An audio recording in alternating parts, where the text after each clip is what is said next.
All right, guys, it's your boy Dom, and I'm back after the international break. And note the key word, break. Break. It's a lot of football being played, and I can't cover everything. I can't talk about everything. I have not watched an international match in quite a while, man. It's been a while.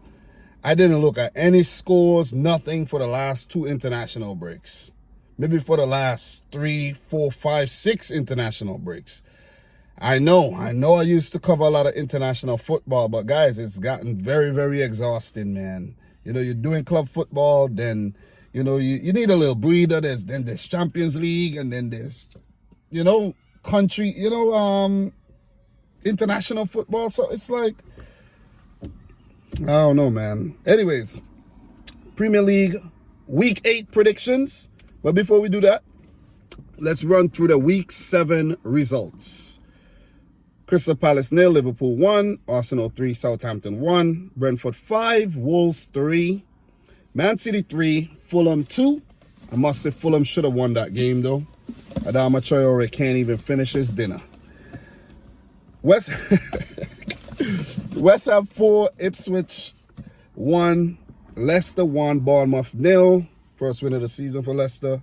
Everton 0, Newcastle 0, Aston Villa 0, United 0. Chelsea 1, Forest 1, and Brighton 3 coming back from being 2-0 down to beat Tottenham 3-2. So with those results before the international break, now let's talk about the matches coming up. 10 games, of course. I'm going to give you some quick fire predictions today.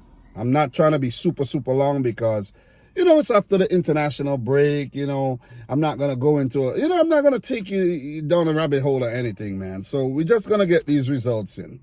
So, Tottenham versus West Ham. I'm going to actually go for a 2-2 draw because West Ham, they're now finding their form, picking up their winning their last game there. Very impressive win against Ipswich. For Tottenham, it's neither here nor there. That's, the short for saying very Spursy. Neither here nor there. We don't know what's going to happen. But I don't think they're going to lose. They're going to be at home. But I think West Ham, picking up some form, finding some cohesion in their team, they're going to pick up a point. So a point apiece in this London derby here. Ipswich versus Everton.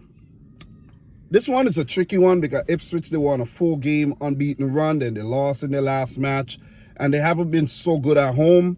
And for Everton, even though the results have not been really good for them, they've been playing some okay football. But they just lack the game management in those games that they drop points from winning positions. 2 losses and a draw from winning positions. And then they bounce back with a win and a draw. So I could see some momentum here building for Everton with some key players, coming back in the fold from injury.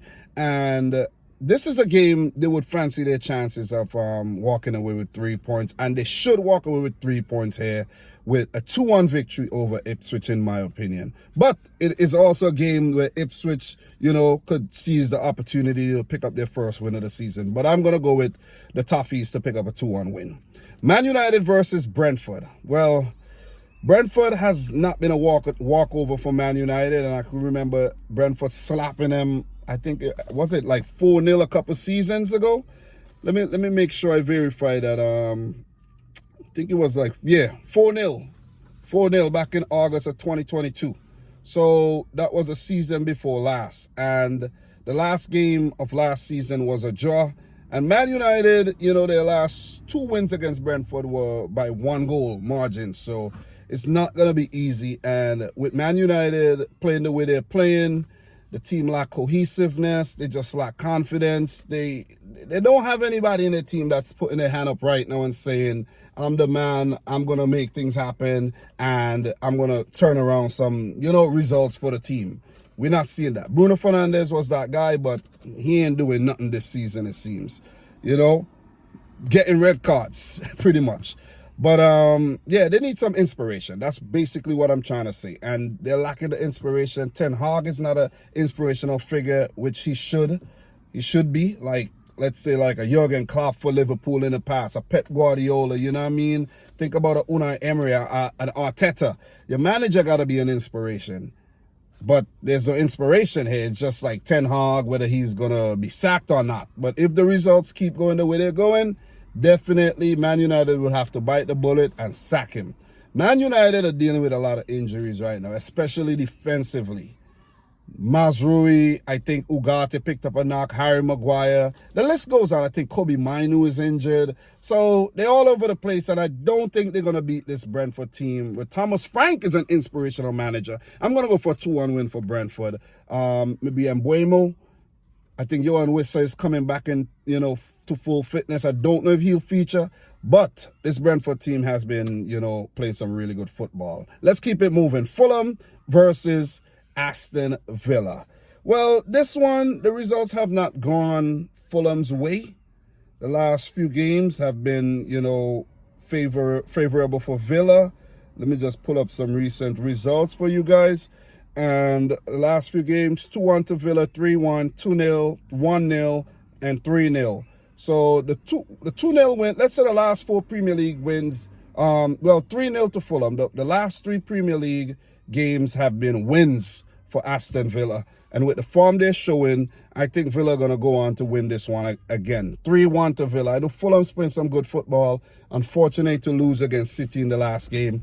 But I think, with Villa playing under Unai Emery, I think they're going to pick up a win here. 3-1. John Duran, Ollie Watkins, Morgan Rogers, Leon Bailey. These guys are playing some, quality football right about now. And defensively, they're very sound. So I'm going to say 3-1 to Aston Villa. Let's keep it moving, man. I'm actually waiting to pick up my son from school, so I don't have like a whole lot of time. That's why I don't want to get, comfortable and start rambling and, going down a rabbit hole. Let me just give the results and keep it moving, But I'm back, guys. I'm back. I'm back after the little break, the international break. And I can't wait for these matches and to talk about the results coming up this weekend. So, Newcastle, Brighton. Well, look, man, Newcastle kind of so-so right now, but they're picking up some good results, some goodish results.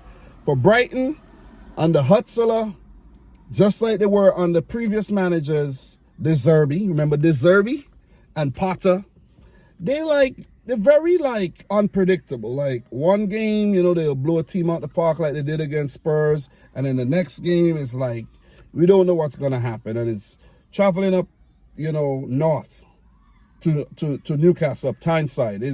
Teams find it very hard to play up there. So I think Newcastle are gonna scrape this one 1-0. I think Alexander Isak is coming back to full fitness, if I'm not mistaken. The last time I checked, they say, he was supposed to come back to full fitness pretty soon. Let me just double check the Isak. Yeah, say return should be October 20th. So maybe he's not back yet, but maybe he could feature. Let's just say that. But I think Callum Wilson's supposed to be back as well pretty soon. But in terms of attacking options, you have the likes of Anthony Gordon. He's been their talismanic figure, so they'll need to rely on him. I think Joel Linton and guys like Bruno Guimaraes has to step up a bit more. Even a Murphy. These guys got to step up. Miguel Almiron, he's been out of sorts a bit. These guys got to step up and, carry the goal-scoring burden in the absence of Alexander Isak. But I think they'll be able to scrape this one against Brighton 1-0. Brighton, very dangerous team. Maybe this is a poor prediction, but I just have a feeling Newcastle are going to win this one. Because Brighton, coming back from the international break, they could be a bit all over the place as well. So let's see. I'm going to go for 1-0 to Newcastle. Let's keep it moving, man. Let's go down to the south coast from the most northern, the northernmost point. I don't quite recall if is Southampton most south than Bournemouth? I don't know. But Southampton versus Leicester. These two teams came up from the championship this season.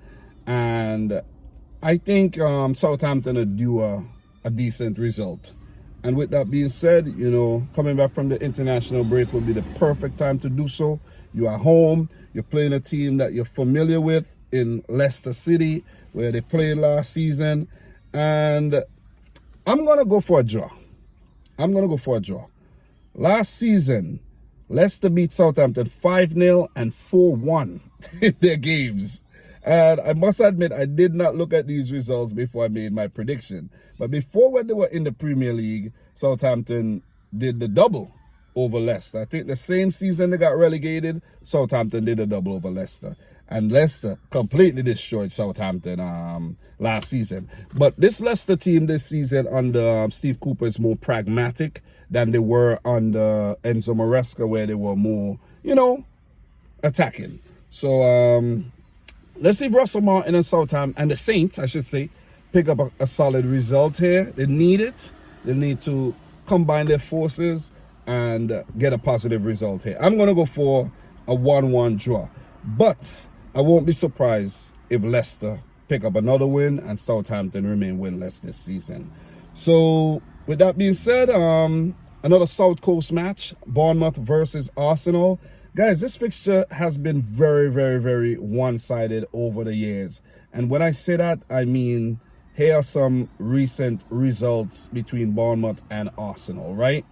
The last season, 3-0 and 4-0 to Arsenal. And the previous season, 3-2, a closer affair, and 3-0 to Arsenal. So it's only fair to say the in-form Gunners are going to pick up a win here. I'm going to go for 3-1. Saka did pick up an injury in the international break, so he's under, some doubt there. And I think Martin Odegaard might be coming back from an injury. I think Martinelli might have picked up an injury. So Arsenal are dealing with a couple injury woes here, but I don't think, it'll affect them too much because their squad is very deep, and it'll just allow the French players to step up and, fill in the gap. So I'm going to go for a 3-1 win here for the Gunners. Let's keep it moving, man. Wolves versus Manchester City. This has been a tricky fixture over the years, but I think this is, more relative to the Wolves team under Nuno Espirito Santo, where that team was just difficult to play with, man. To play against.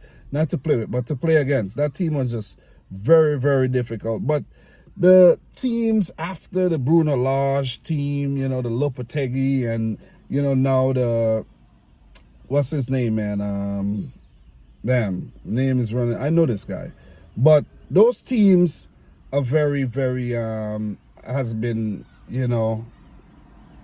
a bit weaker, I should say. Lacking that attacking prowess of Raul Jimenez and the Pedro Netos and Adama Traore that used to really torment Manchester City. So I know this guy's name. I don't know why the name's not coming to me. Gary O'Neill, but does he even have a job still? But as far as I know, no Premier League managers have been sacked yet. So I don't know if I haven't seen any news that any manager has been sacked. So yeah, but I'm telling you, 5-3 in their last game there. Wolves are like really in the doldrums right now. They're bottom of the table, winless. They have showed some spark, but for the most part, it's been a poor season. Let's just come to that conclusion. So in terms of recent matches, guys, last season, Wolves did pick up a win over City. The first match of the season they played, 2-1 at Molineux, and City replied with a 5-1 at the Etihad. So this game will be at the Molineux, and previously it was all blowouts by Manchester City. So, like I said, the upsets happen under Nuno Espirito Santo, and they happen quite often. I think one time Wolves even did the double over City. Let me just double check, hit this really quick. I think, one time Wolves did like the double, man. It was like, let me see, 3-2 and 2-0 that season. October 2019 and December 2019. The double over Manchester City. And that was a year Liverpool won the title. So, explains everything. It says a lot. But with this being said, City has been solid this season. Still unbeaten. The only unbeaten team along with Arsenal. And I think, they're going to continue this trend with a 3-1 victory. I think Erling Haaland has been scoring for Norway as well. The team's, pretty fit for the most part.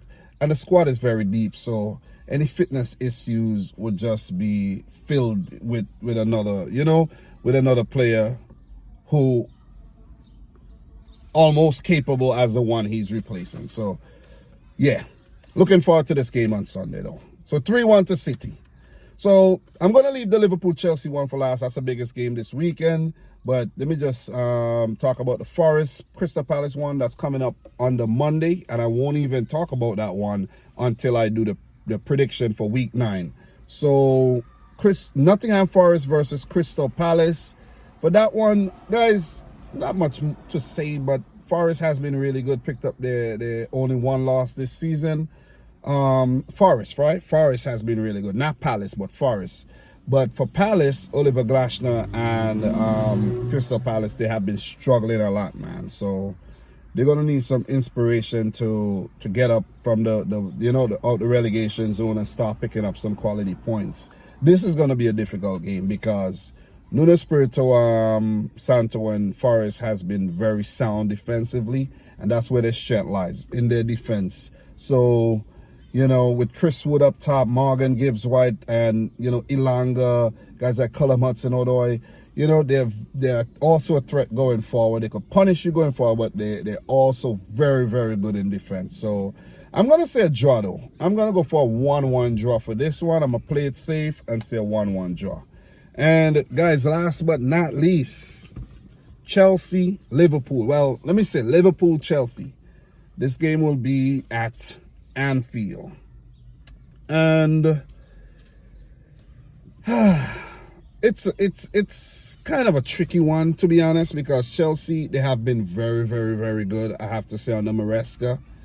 And with Liverpool on the slot, they've also been very good. On top of the table, they only dropped points in one game, which was a loss at home to Forest. And apart from that, they've just looked good in all departments. But one thing is a concern for Liverpool. Alisson will not be in goal. He's injured. So Kelleher is going to step in. He has been good. He has been a very good deputy. But still, Alisson makes a difference in goal.